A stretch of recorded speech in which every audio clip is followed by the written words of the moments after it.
నారాయణం నమస్కృత్య నరం చైవ నరోత్తమం దేవీం సరస్వతీం వ్యాసం తతో జయముదీరయేత్. శ్రీమన్మహాభారతము. శ్రీహరి శ్రీహరి శ్రీహరి శ్రీహరి. విరాట పర్వము 4వ అధ్యాయము చాలా ముఖ్యమైనటువంటిది. ధౌమ్యుని ఉపదేశం. ధౌమ్యుని యుధిష్ఠిరుడు అంటే ధర్మరాజు వారు విరాట నగరంలో చేయదలిచిన పనులు మీరు చెప్పారు, విధి నిశ్చయం వల్ల నాకు తోచినవి చెప్పాను అని చెప్పేసి యుధిష్ఠిరుడు పురోహితులైన ధౌమ్యుల వారితో మాట్లాడినటువంటి తర్వాత ధౌమ్యులు ఆ యొక్క అజ్ఞాత పర్వంలో ఎలా నివసించాలి, ఎలా జీవించాలి, ఎలా జాగ్రత్తగా ఉండాలనేటువంటి ఒక ఉపదేశము ఈ 4వ అధ్యాయము. నారాయణం నమస్కృత్య నరం చైవ నరోత్తమం దేవీం సరస్వతీం వ్యాసం తతో జయముదీరయేత్. యుధిష్ఠిర ఉవాచ కర్మాణ్యుక్తాని యుష్మాభిః యాని యాని కరిష్యథ మమ చాపి యథా బుద్ధిః ఉచితా విధి నిశ్చయాత్. ధర్మరాజు, విరాట నగరంలో మీరు చేయదలిచిన పనులు మీరు చెప్పారు, విధి నిశ్చయం వల్ల నాకు తోచిన నేను చెప్పాను. పురోహితో యమస్మాకం అగ్నిహోత్రాన్ని రక్షతో సూదపౌరోగవైః సార్ధం ద్రుపదస్య నివేశనే ఇంద్రసేనముఖాశ్చ మే రథానాదాయ కేవలాన్ యాంతు ద్వారవతీం శీఘ్రం ఇది మే వర్తతే మతిః. మన పురోహితులైన ధౌమ్యుల వారు సూద పౌరోగవులతో సహా ద్రుపదుని ఇంట్లో అగ్నిహోత్రాలను రక్షించాలి. ఇంద్రసేనాది సేవకులు కేవలం రథాలతో త్వరగా ద్వారకకు వెళ్ళాలి అని నాకు అనిపిస్తుంది. అగ్నిహోత్రాన్ని అరణితో సహా అగ్నిహోత్ర సాధనాలైన పాత్రలు, హోమ సాధకాలైన ధేనువులు. ధౌమ్యుడు ద్రుపదుని ఇంట్లో కాకుండా ఒక ముని ఆశ్రమానికి వెళ్ళినట్లు తిక్కన మార్చారు. ఇమాశ్చ నార్యో ద్రౌపద్యా సర్వాశ్చ పరిచారికాః పాంచాలానేవ గచ్చంతు సూదపౌరోగవైః సహా. ఈ ద్రౌపది పరిచారికలంతా మన వంటవారు అధ్యక్షులతో సహా పాంచాల దేశానికే వెళ్ళాలి. సర్వైరపి చ వక్తవ్యం న ప్రాజ్ఞాయంత పాండవాః గతా హ్యస్మాన పాహాయ సర్వే ద్వైతవనాదితి. పాండవులు ఏమయ్యారో తెలియదు, మమ్మల్ని ద్వైతవనంలో విడిచి వెళ్ళిపోయారని మీరంతా చెప్పాలి అని ధర్మరాజు చెప్పాడు. వైశంపాయన ఉవాచ ఏవం తేన్యోన్యమామంత్రయ కర్మాణ్యుక్త్వా పృథక్ పృథక్ ధౌమ్యా మామంత్రయామాసుః స చ తాన్మంత్రమబ్రవీత్. వైశంపాయనుడు ఎలా అన్నాడు, జనమేజయ, ఇలా పాండవులు తమ పనులు చెప్పుకొని పరస్పరం వీడుకోలు చెప్పుకున్నారు. తర్వాత పాండవులు ధౌమ్యునికి వెళ్ళి వస్తామని చెప్పారు. అప్పుడు ధౌమ్యుడు పాండవులతో ఇలా అన్నాడు.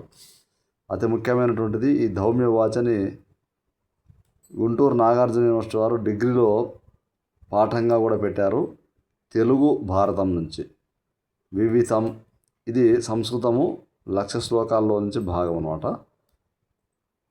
విహితం పాండవ సర్వం బ్రాహ్మణేషు సుహృత్సు చ యానే ప్రహరణే చైవ తథైవాగ్నిషు భారత త్వయా రక్షా విధాతవ్యా కృష్ణాయాః ఫాల్గునేన చ విదితం వో యథా సర్వం లోకవృత్తమిదం తవ.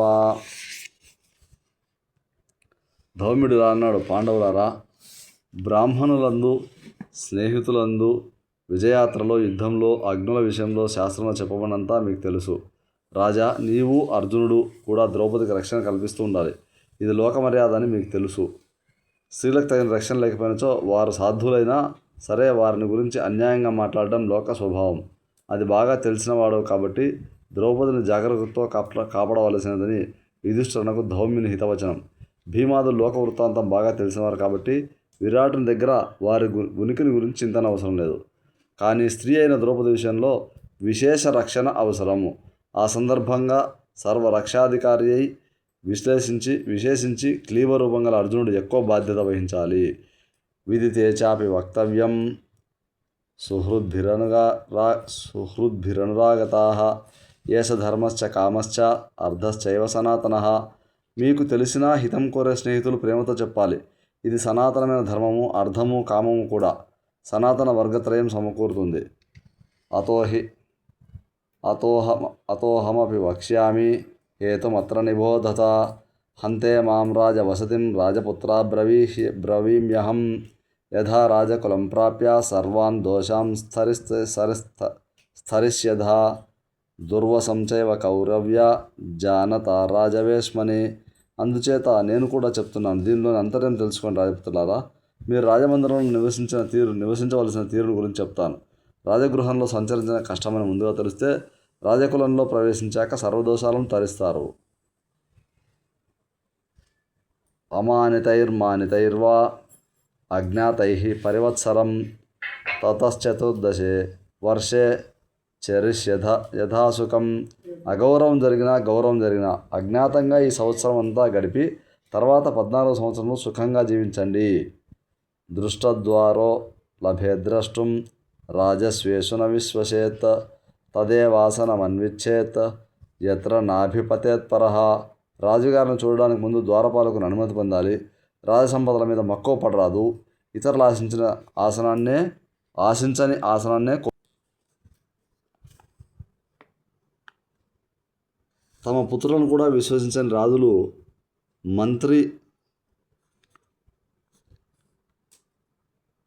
మంత్ర విప్లవ భయంతో వెంటనే స్పందించి శిక్షిస్తారు. కాబట్టి రాజుకు ఎంత నచ్చినా అనుమతి లేకుండా దర్శనం చేయకూడదు. ఇతరులు తమదంటూ పోటీపడి కోపం చూపించడానికి వీలు లేని రాజమర్యాదల మీదనే దృష్టి ఉండాలి. కానీ దేనిది తనదిగా పూర్తిగా నమ్మి ప్రవర్తించరాదు. యోనయానం న పర్యంకం న పీఠం న గజం న రథం ఆరోహేత్ సమ్మతోస్మితి స రాజవసతిం వసేత్. నేను రాజుకు ఇష్టడును కదా అని రాజుగారి వాహనం కానీ, శయ్య కానీ, పీఠం కానీ, ఏనుగుని కానీ, రథాన్ని కానీ అధిరోహింపరాదు. అలా ఉన్న నిపుణుడే రాజు దగ్గర నివసింపగలుగుతాడు. ఎత్రైనమాసీనం శంకేరందుష్టచారిణః న తత్రోపవిశేత్ యో వై స రాజవసతిం వసేత్. ఎక్కడ కూర్చుంటే దుష్టులు అనుమానిస్తారో అక్కడ నేర్పరి కూర్చుండరాదు. అటువంటి వాడే రాజభవనంలో నివసించగలడు. ద్యూతగృహాలు, మద్యపాన వేశ్యాగృహాలు, తన నగరంలోనే పరదేశస్థులు సంచరించే తావులు మొదలైన వాటిలో సంచరిస్తే వారి శీలం శంకించబడుతుంది. కాబట్టి అటువంటి తావుల్లో సంచరించరాదు. ఖజానా, అంతఃపురం మొదలైన వాటికి దగ్గరగా తిరగడం అనుమానాస్పదం అవుతుంది. నచానుశిష్యాత్ రాజానం అపృచ్ఛంతం కదాచన తూష్ణీం త్వేనముపాసీత కాలే సమభిపూజయేత్. రాజు అడగకుండా ఎప్పుడూ రాజుకు కర్తవ్యం బోధించకూడదు. ఊరకే రాజును మౌనంగా సేవించాలి. సమయం తెలుసుకొని ప్రశంసించాలి. అసూయంతి హి రాజానః జననానృతవాదినః తథైవ చావమన్యంతే మంత్రిణం వాదినం వృషా. అసత్యం పలికే వారిని రాజులు దోషులుగా చూస్తారు. వాడు మంత్రి అయినా సరే అవమానిస్తారు. నైషాం దారేషు కుర్వీత మైత్రీం ప్రాజ్ఞః కదాచన అంతఃపురచరాయే ఏ చ ద్వేష్టి యానహితాశ్చయే. రాజుగారి భార్యలతో ఎన్నడూ సాంగత్యం చేయరాదు. అలా అంతఃపురంలో తిరిగే వారితోనూ, రాజుగారు ద్వేషించే వారితోనూ, రాజశత్రువులతోనూ మైత్రి చేయరాదు. అంతఃపురంలో తిరిగే కుబ్జ వామన కాంతాదులతోనూ తోటి పొత్తు అంతకంటే కీడు అని తిక్కన చెప్పారు. 4వ అధ్యాయము 1:131. విదితే చాస్య కుర్వీత కార్యాణి సులఘూన్యపి ఏవం విచరతో రాజ్ఞి నక్షతిర్జాయతే క్వచిత్. చిన్న పనులైనా రాజుకు చెప్పిన తర్వాతనే చేయాలి. ఇలా రాజభవనంలో చరించే వానికి ఎప్పుడూ హాని కలగదు. గచ్చన్నపి పరాంభూమిం అపృష్టో హ్యనియోజితః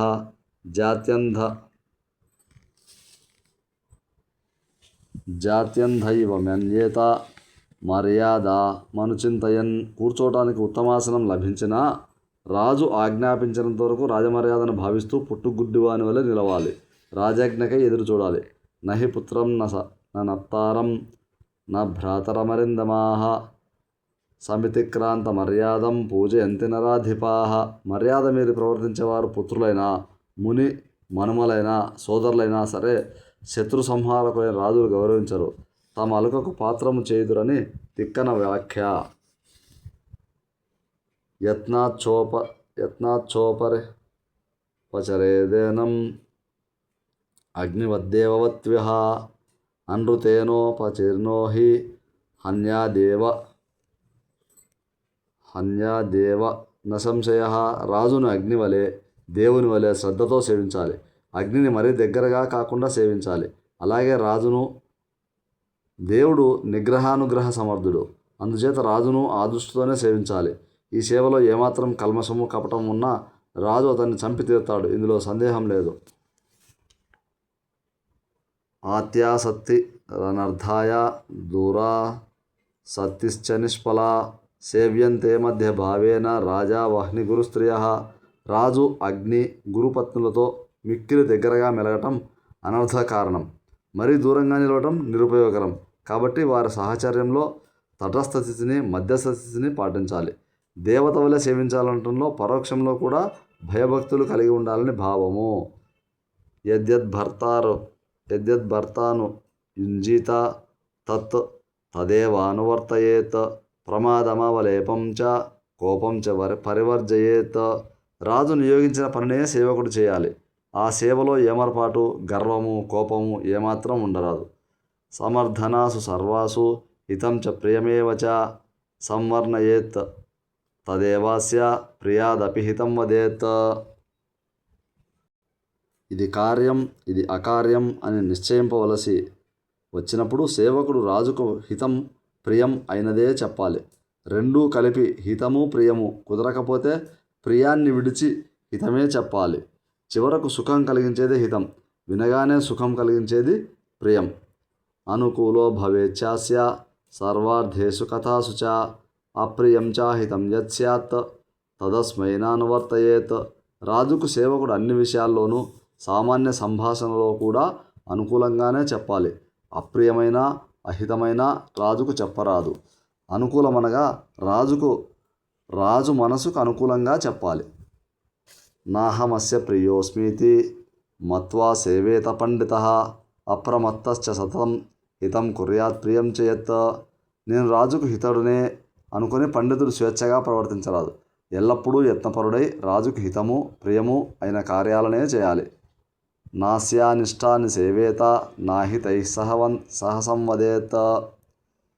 స్వస్థానాన్న వికంపేత స రాజవసతిం వసేత్. రాజుకి ఇష్టం కాని పనులను చేయరాదు. రాజశత్రువులతో మాట్లాడరాదు. రాజు నిర్దేశించిన కార్యం నుండి చెలింపరాదు. అట్టి నేర్పరి రాజ్యసభలో రాణిస్తాడు. దక్షిణం వా వామం వా పార్శ్వమాసీత పండితః రక్షిణాం హ్యాత్తశస్త్రాణం స్థానం పశ్చాత్ విధీయతే. తెలివిగల పండితుడు రాజు కుడిపక్క కానీ ఎడంపక్క కానీ కూర్చోవాలి. వెనక భాగంలో ఆయుధాలు ధరించిన రక్షకులు ఉంటారు. అందుచేత వెనక భాగం పనికిరాదు. అంటే రాజుగారి కుడిపక్క కానీ ఎడంపక్క కానీ కూర్చోవాలి.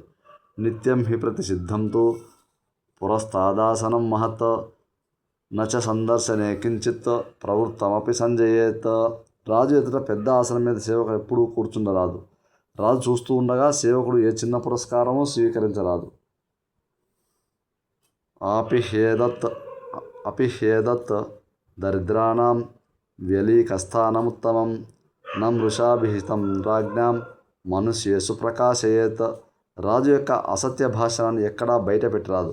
ఆ తీరు దరిద్రులకు కూడా అప్రియం కలిగిస్తుంది. రాజు విషయంలో ఇంకా వేరుగా చెప్పాలా అని ధౌమ్యుల వారు సెలవిస్తున్నారు. వివరణ: రాజు తప్పు చేసినా, ఆ విషయం తనకు స్పష్టంగా తెలిసినా, దృఢంగా మనసులో నిలిచి ఉన్నా పరోక్షంలో దాని గురించి మాట్లాడరాదు. అసూయంతి హి రాజానః నరాన్ నృతవాదినః తథైవ చావమన్యంతే నరాన్ పండితమానినః. తమ అబద్ధాలు బయటపెట్టే వారిని రాజులు దూషిస్తారు. పండితులం అనుకునే వారిని కూడా అలాగే అవమానిస్తారు. శూరోస్మీతి నదృప్తః స్యాద్ బుద్ధిమానితి వా పునః ప్రియమేవాచరాన్ రాజ్ఞః ప్రియో భవతి భోగవాన్. నేను శూరుడను అని గర్వపడరాదు. బుద్ధిమంతుడిని అని తెలివిగలవాడినని విర్రవీగరాదు. రాజుకు ప్రియమాచరించి అతనికి ఇష్టుడు కావాలి. అప్పుడే భోగశాలి అవుతాడు. ఐశ్వర్యం ప్రాప్య దుష్ప్రాపం ప్రియం ప్రాప్య చ రాజతః అప్రమత్తో భవేత్ రాజ్ఞః ప్రియేషు చ హితేషు చ. ఒకసారి రాజుగారి అనుగ్రహం వల్ల పొందలేని ఐశ్వర్యం పొందితే ఆ తర్వాత రాజుగారి ప్రియ హితాల పట్ల అప్రమత్తుడై ఉండాలి.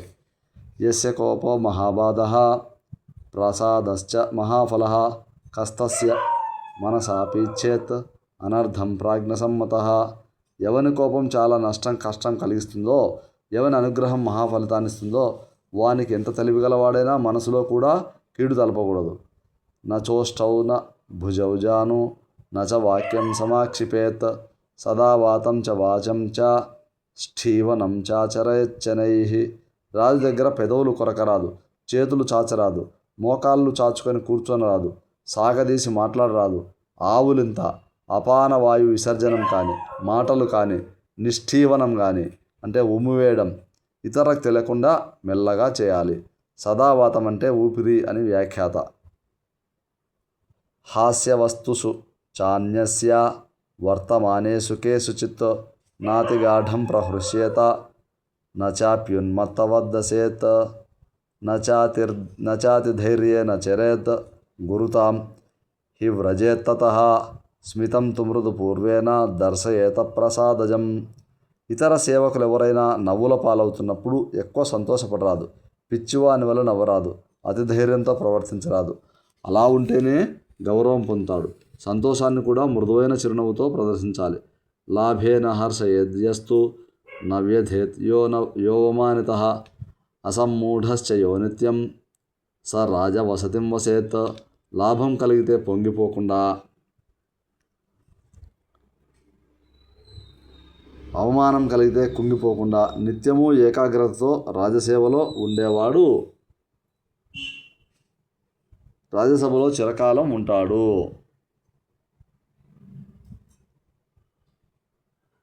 ప్రగృహీతశ్చ యోమాత్యః నిగ్రహీతస్వకారణైః న నిర్వదతి రాజానం లభతే సంపదం పునః ప్రత్యక్షం చ పరోక్షం చ గుణవాదీ విచక్షణః ఉపజీవి భవేద్రాజ్ఞః విషయోపి వా భవేత్. మొదటి రాజ్య స్వీకరింపబడిన మంత్రి అకారణంగానే బహిష్కరింపబడిన కారాగారం ఉంచబడిన ఆ మంత్రి రాజును ద్వేషించనిచో నిందింపనిచో మళ్ళీ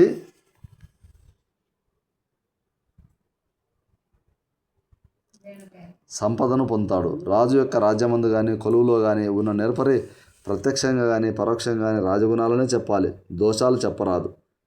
అమాత్యో హి బలాద్భోక్తుం రాజానం ప్రార్థయేతయః నసతిష్ఠేచ్చిరం స్థానం గచ్చేచ్చ ప్రాణ సంశయం. రాజును బలవంతంగా లొంగదీసుకోవాలని మంత్రి ఎంతో కాలం ఆ పదవిలో నిలవడు, అతని ప్రాణాలకు కూడా ముప్పు కలుగుతుంది. ఇచ్చట భోక్తం అనగా కుటిలముగా చేయుట అని అర్థము. భుజ కౌటిల్యే అని ధాతువు. శ్రేయసదాత్మనో దృష్ట్వా పరం రాజ్ఞాన సంవదేత్ విశేషయేచ్చ రాజానం యోగ్య భూమిసు సర్వదా. ఎప్పుడైనా తన శ్రేయస్సుకు భంగం కలిగే పక్షంలో రాజుతో ఇతరులను కలవనీయరాదు, సంవాదం చేయనీయరాదు. యోగ్య విషయాల్లో స్థలాల్లో రాజుకు తన చాతుర్యాన్ని చూపాలి. అమ్లానో బలవాన్ శూరః ఛాయే వానుగతః సదా సత్యవాదీ మృదుర్దాంతః స రాజవసతిం వసేత్. ఉత్సాహవంతుడు, బలవంతుడు, శూరుడు, సత్యవాది అయి మృదుత్వంతో ఇంద్రియ నిగ్రహంతో రాజును ఎల్లప్పుడూ నీడవలి అనుసరించేవాడు రాజాస్థానంలో చిరకాలం ఉంటాడు. అవ్యస్మిన్ ప్రేష్యమానేతు పురస్తాద్య సముత్పతేత్ అహం కిం కరవాణీతి స రాజవసతిం వసేత్. రాజు ఎవరినైనా ఎక్కడికో పంపాలనుకున్నప్పుడు తానే ముందుకు వచ్చి నేనేమి చేయగలుగుదును అని రాజుకు తన ఉత్సాహం తెలిపినవాడు రాజాస్థానంలో చిరకాలం ఉంటాడు. అంతరేచైవ బాహ్యేచ రాజ్ఞా యశ్చాద సర్వదా ఆదిష్టోనైవ కంపేత స రాజవసతిం వసేత్. అంతఃపుర కార్యాల్లో కానీ శత్రువులను జయించడం మొదలైన బాహ్య విషయాల్లో కానీ నియుక్తులై ఎప్పుడూ చలించకుండా సంశయించకుండా వర్తించేవాడు రాజాస్థానంలో చిరకాలం ఉంటాడు. ఇచట అభారేచైవ భారేచ అని అర్జున మిశ్ర, చతుర్భుజ మిశ్ర విషమ పద వివరణ పాఠాలు. తేలికైన బరువైన అని అర్థం. యో వై గృహేభ్యః ప్రవసన్ ప్రియానామ్నాను సంస్మరేత్ దుఃఖేన సుఖమన్విచ్చేత్ స రాజవసతిం వసేత్. సేవకుడు రాజకార్యం మీద ఇతర ప్రదేశాలకు వెళ్ళినప్పుడు ఇంటి దగ్గర ఉన్న భార్యాపుత్రులను భోగాలను స్మరింపరాదు. సుఖం కోరుకునే సేవకుడు కష్టపడి పనిచేస్తే రాజాస్థానంలో చిరకాలం మనగుతాడు. తిక్కన దీన్ని మరింత వివరించాడు. ఎండకు వాన కోర్చి తన ఇల్లు ప్రవాసపు జోటు నాక యా కొండు నలంగుదు నిదురకున్ దరిదప్పెడు దప్పిబుట్టే నొక్కండన ఎట్లకో ఎనక కార్యము ముట్టిన చోట నేలినా తండొక ఛాయ చూపినను దత్పరతం బనిసేయుటొప్పగున్ సమవేశం న కుర్వీత నోచ్చై సన్నిహితోవసేత్ నమంత్రం బహుదా కుర్యాత్ ఏవం రాజ్ఞ ప్రియో భవేత్. రాజుతో సమానంగా అతిశయమైన వేషభూషణాలు ధరింపరాదు. రాజుకు మరీ సన్నిహితుడిగా ఉండరాదు. ఎక్కువగా రాజుతో ఆలోచన చేయరాదు. రహస్యం బయట పెట్టరాదు. ఇలా ఉంటే అతడు రాజుకు ప్రీతిపాత్రుడవుతాడు. న కర్మణి నియుక్త సంధనం కించిదపి స్పృశేత్ ప్రాప్నోతి హరన్ ద్రవ్యం బంధనం యదివావధం. రాజకార్యంలో నియుక్తుడైన వాడు రాజద్రవ్యం కొద్దిగా కూడా ముట్టుకోరాదు. అలా హరిస్తే వాడు బంధనం కానీ మరణం కానీ పొందాడు. మహీనాయకు సొమ్ము పాపనెమ్ములుగా భావించి స్పృశింపరాదని తిక్కన వివరణ. యానం వస్త్రం అలంకారం యచ్ఛాన్యేత్ సంప్రయచ్చతి తదేవ ధారయే నిత్యం ఏవం ప్రియతరో భవేత్. రాజు వాహనం కానీ వస్త్రం కానీ భూషణం కానీ మరేదైనా కానీ ఇస్తే సేవకుడు దానినే నిత్యం ధరించాలి. అలా చేస్తే రాజుకు అతడు మిక్కిలి ఇష్టుడవుతాడు. ఏవం సంయమ్య చిత్తాని యత్నతః పాండునందనాః సంవత్సరమిమం తాత తథా బుభూషత అధ స్వవిషయం ప్రాప్య యథా కామం కరిష్యథ. పాండుకుమారులారా, ఈ విధంగా ప్రయత్నించి మీ మనసులను చిక్కబట్టుకొని ఈ సంవత్సరం ఇలా ప్రవర్తించండి. తర్వాత మీ రాజ్యం పొంది మీరు యథేచ్ఛగా ప్రవర్తించవచ్చు. యుధిష్ఠిరౌవాచ అనుశిష్టాః స్మభద్రం తే నైతద్ వక్తాస్తి కశ్చన కుంతీం ఋతే మాతరం నః విదురం వా మహామతిం. ధర్మరాజు ఇలా అన్నాడు. మహాత్మా, మీకు శుభమగ్గాగా. ఇప్పుడు మీ శిక్షణ పొందాము. మా తల్లి కుంతిదేవి మహాబుద్ధిశాలి విదురుడు తప్ప ఈ విధంగా ఎవరూ చెప్పలేదు. తల్లియు తండ్రియు దైవము నెల్ల సుహృజ్జనము మీరా అని ధౌమ్యుని ధర్మరాజులు ప్రశంసించారు.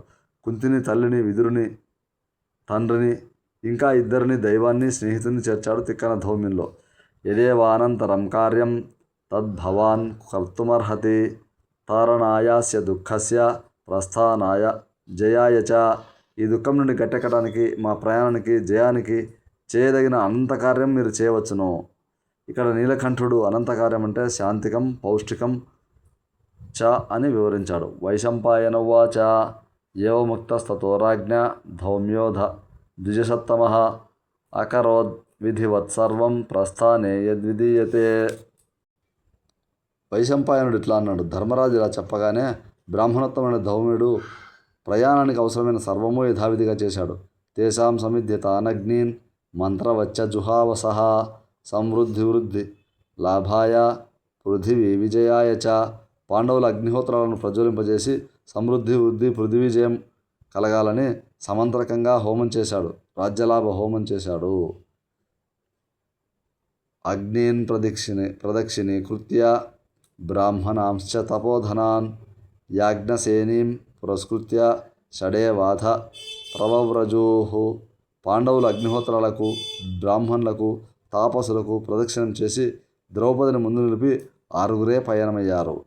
అంటే రాజ్యలాభం కలగడానికి అగ్నిహోత్రాలను ప్రజ్వలింపజేసి సమృద్ధి, వృద్ధి, పృథ్వీజయం కలగాలని సమంత్రకంగా ధౌమ్యుడు హోమం చేశాడు. తర్వాత అగ్నిహోత్రులకి, పాండవులు, బ్రాహ్మణులకు, తాపసులకు అంటే మునులకు ప్రదక్షిణం చేసి ద్రౌపదిని ముందు నిలిపి 6 పయనమయ్యారు.